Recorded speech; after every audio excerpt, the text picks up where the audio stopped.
नमस्कार बच्चों, सभी को सुप्रभात। 7th क्लास हिंदी की कक्षा में आपका स्वागत है। आज मैं आपको हिंदी की किताब वसंत भाग 2 का पाठ 16वां पढ़ाने जा रही हूँ, जिसका शीर्षक है भोर और बरखा। बच्चों, इस पाठ की कवित्री का नाम, ये काव्य खंड है, काव्य है, कविता है, और इस पाठ की कवित्री का नाम है मीराबाई। ये मीराबाई द्वारा रचित है और इनके 2 संकलित पद हैं। इस पाठ में हम इन 2 पदों को पढ़ेंगे। सबसे पहले मैं आपको मीरा का जीवन परिचय बताऊंगी। बच्चों, मीरा का जन्म 1498 मेड़ता के कुड़की ग्राम में हुआ था और इनकी मृत्यु 1547 ईस्वी में हुई थी। ये भक्ति काल की कवित्री मानी जाती हैं और इनके पिता रतन सिंह थे और इनके पति का नाम भोजराज था। इनकी जो भाषा है, काव्य की भाषा है, वो मिश्रित राजस्थानी मिश्रित ब्रज भाषा है और ये इनके जो काव्य का गुण है वो प्रसाद और माधुर्य गुण हैं। बच्चों, ये सगुण भक्ति करती थी कृष्ण की पति के रूप में और पति के रूप में ही उनकी उपासना करती थी और इनके पदों की विशेषता है भगवान के प्रति अनन्य अनुराग। बच्चों, ये कृष्ण भक्त थी और इनकी प्रमुख रचनाएं हैं नरसिंह जी रो, माय रो, गीत गोविंद की टीका, राग सोरठ, मीरा के पद, मीराबाई का मल्हार। बच्चों, भगवान श्री कृष्ण के लिए मीरा ने लोक लाज छोड़कर भक्ति का मार्ग अपनाया और साधु संतों के साथ भक्ति भावना में लीन रहने के कारण चित्तौड़ के राज परिवार ने इनका विरोध किया। अंत में मीरा राज परिवार छोड़कर द्वारिका चली गई और वहीं कृष्ण की मूर्ति में विलीन हो गई। तो आइए बच्चों, मैं आपको मीरा के पद पढ़ाऊंगी। तो ये जो इस पाठ में मीरा के 2 संकलित पद हैं। पहले पद में प्रातः काल का वर्णन किया गया है, जिसमें माता यशोदा श्री कृष्ण को जगाती हैं और उनसे क्या-क्या कहती हैं। और इसी पाठ में दूसरे पद में वर्षा ऋतु का वर्णन किया गया है, जिसके कारण मीरा के मन में उमंग उठ रही है। वर्षा ऋतु को देखकर मीरा के मन में उमंग उठ रही है। तो पहला पद है भोर और बरखा, पाठ 16 का पहला पद है, जागो बंसी वारे ललना, जागो मेरे प्यारे, रजनी बीती भोर भयो है, घर घर खूले किवारे, गोपी दही मथत सुनियत है कंगना के झनकारे, उठो लाल जी भोर भयो है, सुर नर ढाड़े ठाढ़े द्वार, ग्वाल बाल सब करत कुलाहल, जय जय शब्द उचारे, माखन रोटी हाथ में लीनी, गौवन के रखवाले, मीरा के प्रभु गिरधर नागर, शरण आया को तारे।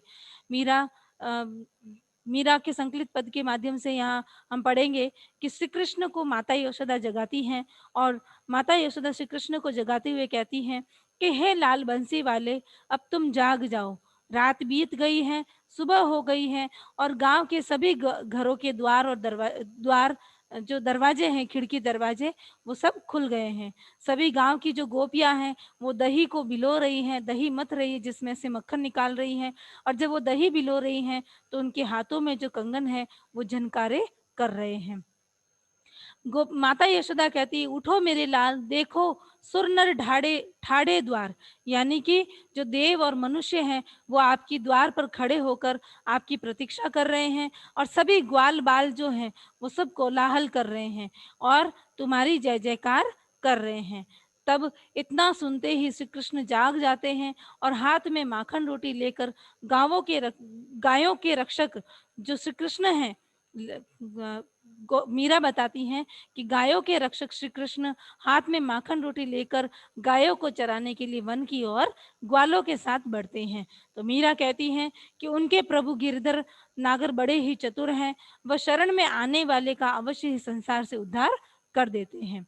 पाठ का दूसरा पद है, बरसे बदरिया सावन की मन भावन की, सावन में उमगियो मेरो मनवा, भनक सुनी हरि आवन की, उमड़ घुमड़ चहु दिस से आया, दामिन दम के झर लावन की, नन्ही नन्ही बुंदन मेहा बरसे, शीतल पवन सुहावन की, मीरा के प्रभु गिरधर नागर आनंद मंगल गावन की। मीरा वर्णन करते हुए कहती हैं कि हे श्री कृष्ण, अब सावन की बदली बरस रही है और ये सावन की बदली मेरे मन को बड़ी भा रही है।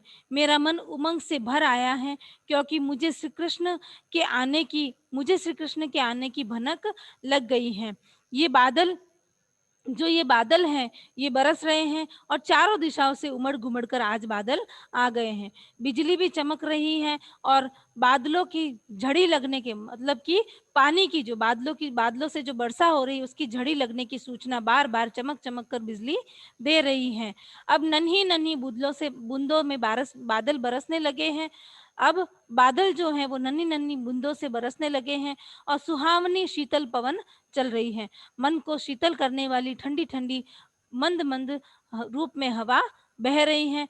तो मीरा कहती हैं, हे प्रभु गिरधर नागर, मेरे मन से मेरे मन में आनंद से मंगल गीत गाने की इच्छा हो रही है।